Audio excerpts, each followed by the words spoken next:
Navachaitanya competition YouTube ఛానల్కి స్వాగతం. Quality online exam తీస్తున్న నవచైతన్య కాంపిటీషన్ అయితే ఇప్పుడైతే క్వాలిటీ వీడియోస్తో మీ ముందుకైతే రావడం జరిగింది. ఈ వీడియోని మీకు క్విక్గా రివిజన్ చేసుకునేందుకు వీలుగా సులభంగా గుర్తుంచుకునేందుకు అనువుగా తయారు చేయడం జరిగింది. ఈ వీడియో అయితే 9వ తరగతి భౌతిక రసాయన శాస్త్రంలో మొదటి పాఠ్యాంశంలోని పార్ట్ బి. ఈ వీడియోలో మనం బాష్పీభవన అలాగే శీతలీకరణకు ఎలా కారణమవుతుందో ఒకసారి తెలుసుకుందాం. తెరచిన పాత్రలో ద్రవం బాష్పీభవనం చెందుతూ ఉంటుంది. సాధారణంగా మూతలైనటువంటి ఏదైనా వస్తువు ద్రవంగానే మనం పెట్టినట్టయితే అది బాష్పీభవనం జరుగుతూ ఉంటుంది. ద్రవ కణాలు బాష్పీభవన సమయంలో కోల్పోయిన శక్తిని తిరిగి పొందడానికి చుట్టుపక్కల నుండి శక్తిని గ్రహిస్తాయి. పరిసరాల నుండి ఉష్ణ శక్తిని గ్రహించడం వల్ల పరిసరాలు చల్లబడతాయి. అలాగే గోళ రంగును తొలగించేదాన్ని ఎసిటోన్ అంటాం అన్నమాట. గోళ రంగును తొలగించడానికి వాడే పదార్థాన్ని ఎసిటోన్ అంటాము.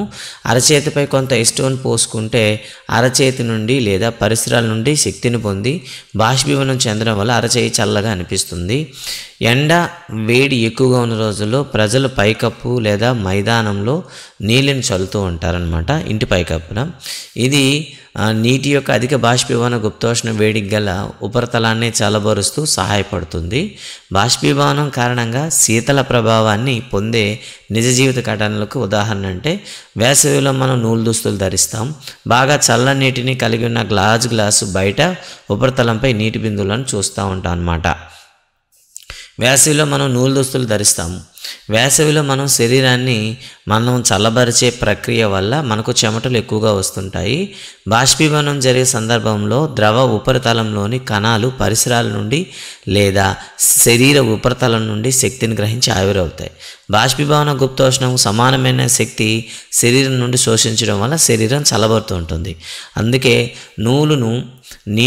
నూలుకు నీటిని బాగా శోషించకుండా ఉండటం వలన చెమటలను గ్రహించి వాతావరణంలోకి సులభంగా బాష్పీభవనం చెందుతుంది. మరి బాగా చల్లని నీటిని కలిగిన గాజు గ్లాసు బయట ఉపరితలంపై నీటి బిందువులు ఎందుకు చూస్తాము ఒకసారి చూద్దాం. ఒక గాజు గ్లాసులో బాగా చల్లని నీటిని తీసుకుంటే కొద్ది సమయంలో ఆ గాజు గ్లాసు యొక్క బయట ఉపరితలంపై నీటి బిందువులను చూస్తాం. గాలిలో ఉన్న నీటి ఆవిరి చల్లని గ్లాసు ఉపరితలం తలాన్ని తాకి శక్తిని కోల్పోయి ద్రవస్థితికి మారుతుంది. దానిని నీటి బిందువులుగా చూస్తాము. ఎండ వేడి ఎక్కువగా ఉన్న రోజు కూలర్ బాగా చల్లబరుస్తుంది. అంతేకాకుండా ఎండాకాలంలో మట్టి కుండల్లో నీరు కూడా చల్లబడుతుంది. మనం అరచేతితో కొంచెం పెట్రోల్ కానీ ఎసిటోన్ కానీ పెర్ఫ్యూమ్ కానీ తీసుకున్నట్లయితే మన చేతికి చల్లగా అనిపిస్తుంది. మనం వేడి టీ లేదా పాలును కప్పును కంటే సాసర్లో వేగంగా తాగగలుగుతుంటాం. ఎందుకంటే ఉష్ణోగ్రత అనేది వెంటనే మనకు బయటకు పోతుంది. వేసవిలో మనం నూలు దుస్తులనే ధరించాలి. మరి ఈ పాఠంలో మనం ఏం నేర్చుకున్నాం చూద్దామండి. పదార్థం చిన్న కణాలతో రూపొందించబడింది. మన చుట్టూ ఉన్న పదార్థం ఘన, ద్రవ మరియు వాయువు అనే 3 స్థితుల్లో ఉంటుంది. కణాల మధ్య ఆకర్షణ శక్తి ఘన పదార్థాలతో గరిష్టంగాను, ద్రవములలో మధ్యస్థంగాను మరియు వాయువులలో కనిష్టంగాను ఉంటుంది. కణాల మధ్య ఖాళీ ప్రదేశం గతిశక్తి మరియు పదార్థాలతో కనిష్టంగాను, ద్రవాల్లో మధ్యస్థంగాను మరియు వాయువుల్లో గరిష్టంగాను ఉంటుంది. అంతేకాకుండా కణాలు ఘన పదార్థాల విషయంలో ఒక క్రమ పద్ధతిలో అమరి ఉంటాయి. ద్రవాల విషయంలో కణాలు పొరలు ఒకదానిపై మరొకటి జారిపోతాయి మరియు కణాలు ఒకదానికి మరొకటి దొర్లుతాయి. వాయువులోని కణాలు ఎటువంటి క్రమము ఉండదు, అవి స్వేచ్ఛగా తిరుగుతూ ఉంటాయి. పదార్థం యొక్క స్థితులు పరస్పరము మార్చుకోదగినవి. ఉష్ణోగ్రత లేదా పీడనం మార్చడం ద్వారా పదార్థం యొక్క స్థితిని మనం మార్చవచ్చు. ఉత్పతనం అనేది పదార్థము ఘనస్థితి నుండి ద్రవస్థితికి మారకుండా నేరుగా వాయుస్థితికి మారడమే. నిక్షేపము అనేది పదార్థం యొక్క వాయుస్థితి నుండి ద్రవస్థితికి మారకుండా నేరుగా ఘనస్థితిలోకి మారడం. మరగడం అనేది పదార్థం వాయుస్థితి నుండి ద్రవస్థితికి మారకుండా నేరుగా ఘనస్థితిలోకి మరగడం అనేది పదార్థం వాయుస్థితి నుండి ద్రవస్థితికి మారకుండా నేరుగా ఘనస్థితిలోకి మారడం. సో ఇది నిక్షేపం అండి. వాయుస్థితి నుండి ఘనస్థితిలోకి మారడాన్ని నిక్షేపం అని పిలుస్తామండి. నిక్షేపం. మరగడం అనేది పదార్థం మొత్తంగా జరిగే దృగ్విన్యాసం. ద్రవాల్లో వేడి చేసినప్పుడు వాళ్ళ కణాలు మొత్తం బాష్పంగా మారుతాయి. బాష్పీభవనం అనేది ఉపరితల దృగ్విన్యాసం. బాష్పీభవనం ఎప్పుడు కూడా ద్రవాలు ఉపరితలంలో జరుగుతాయి. ద్రవంలోని ఉపరితల కణాలు ఆకర్షణ శక్తిని అధిగమించి బాష్పీభవనం చెందడానికి తగిన శక్తిని పొందుతాయి. బాష్పీభవన రేటు వాతావరణంలో స్పర్శగల ద్రవ ఉపరితల వైశాల్యం, ఉష్ణోగ్రత, గాలిలో తేమ మరియు గాలి వేగములపై ఆధారపడును. బాష్పీభవనం శీతలీకరణకు కారణమవుతుంది. బాష్పీభవనం అనేది ఒక శీతలీకరణ ప్రక్రియ. బాష్పీభవనం గుప్తోష్ణం అనగా 1 కిలోగ్రాము ద్రవాన్ని దాని మరుగు స్థానము మరియు సాధారణ వాతావరణ పీడనం వద్ద గల వాయువుగా మార్చడానికి కావలసిన ఉష్ణశక్తి. బాష్పీభవన గుప్తోష్ణం. 1 కిలోగ్రాము ఘనపదార్థాన్ని దాని ద్రవీభవన స్థానం వద్ద ద్రవంగా మార్చడానికి అవసరమైన ఉష్ణరాశి శక్తిని ద్రవీభవన గుప్తోష్ణం అంటాము. గుర్తుంచుకోవాల్సిన కొన్ని కొలతలు చూద్దామండి.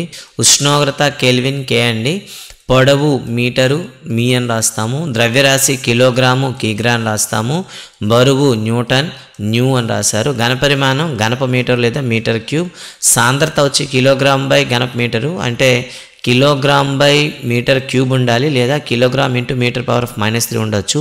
పీడనము పాస్కల్ అండి పిఏ అని రాశారు. ఇక కొన్ని మనకి సాధనలో భాగం కొన్ని ఇవ్వడం జరిగింది, చూద్దామండి ఒకసారి. 293 కేని డిగ్రీస్ ఆఫ్ సెల్సియస్లో మార్చమన్నారు.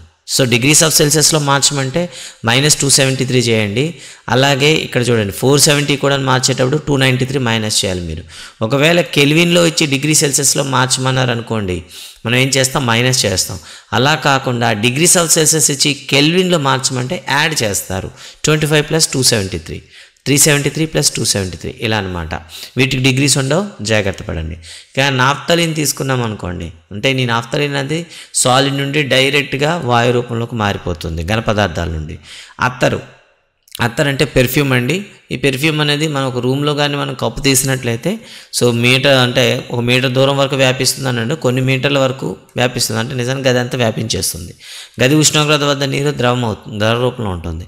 ఇనుప బీరువా గది ఉష్ణోగ్రత వద్ద ఘన పదార్థంగా ఉంటుంది. 273 K వద్ద ఉన్న మంచు అదే ఉష్ణోగ్రత వద్ద ఉన్న నీటి కంటే ఎక్కువ శీతలీకరణంగా ఉంటుంది. అంటే నీటిలో మనం ఏం చేస్తాం, టెంపరేచర్ని తీసేస్తేనే అది మంచుగా ఉంటుంది. కాబట్టి మంచుకి తక్కువ చల్లదనం ఉంటుంది వైల్ కంపేర్ టు వాటర్ అనమాట. వాటర్తో పోల్చుకుంటే దానికి ఇంకా టెంపరేచర్ తక్కువగా ఉంటుంది, అంటే ఎక్కువ శీతలీకరణంగానే ఉంటుందన్నమాట. ఇది మొదటి పాఠానికి సంబంధించి మొత్తం రివ్యూ చేయడం జరిగింది. ఇక రెండో పాఠ్యాంశం సంబంధించి వీడియో అనేది నెక్స్ట్ అయితే వస్తుంది. సో ఈ వీడియో పైన మీ కామెంట్స్ని, సలహాలు, సూచనలు ఇవ్వండి. అంతేకాకుండా మా ప్రయత్నం మీకు నచ్చినట్లయితే ఈ వీడియోస్ అందరినీ కూడా మీ ఫ్రెండ్స్ అందరూ కూడా షేర్ చేయండి.